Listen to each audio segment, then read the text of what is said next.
કર્ણાટકના ચિત્રદુર્ગ જિલ્લાના હિરિયુર તાલુકામાં સવારે એક ભયાનક માર્ગ અકસ્માત સર્જાયો હતો, જેમાં ઓછામાં ઓછા 17 લોકોના મોત થયાની આશંકા છે।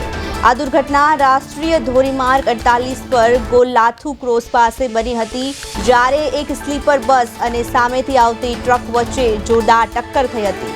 टक्कर એટલી ભીષણ હતી કે બસમાં તરત જ આગ ફાટી નીકળી અને જેમાં ઘણા મુસાફરો અંદર જ ફસાઈ ગયા હતા।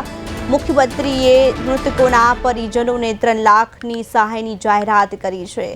કર્ણાટકમાં ભયાનક અકસ્માતની ઘટના સર્જાઈ, જેમાં 17 થી વધુના મોતની આશંકા વ્યક્ત કરાઈ છે। વધુ વિગતો માટે અમારા સંવાદદાતા હિમાંશુ પરમાર જોડાઈ ગયા છે। હિમાંશુ, શું છે વધુ વિગત?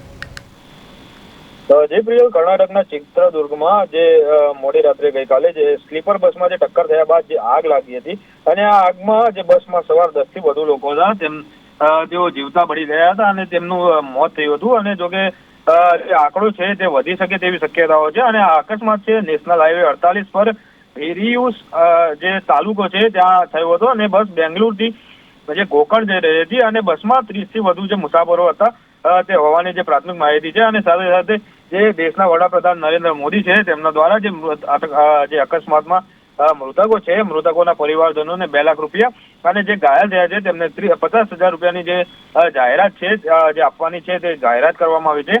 અને જે અકસ્માત દરમિયાન જે મોટાભાગના જે મુસાફરો હતા તેમના દ્વારા જે ઓનલાઈન જે ટિકિટ બુકિંગ છે તે કરવામાં આવી હતી ને જેના કારણે જે તમામની જે માહિતી મેળવી પોલીસ માટે એકઠી થઈ હતી અને જે બળી ગયેલા મૃતદેહો છે તેઓની જે ડીએનએ આધારે જે છે તે ટેસ્ટ કરવામાં આવી રહ્યા છે અને જે ડીએનએ આધારે તેમની તપાસ કરવામાં આવી રહી છે અને તેમના પરિવારોને જે સંપર્ક છે તે કરવામાં આવી રહ્યો છે। જી પ્રિયલ। હિમાંશુ, માહિતી બદલ આભાર।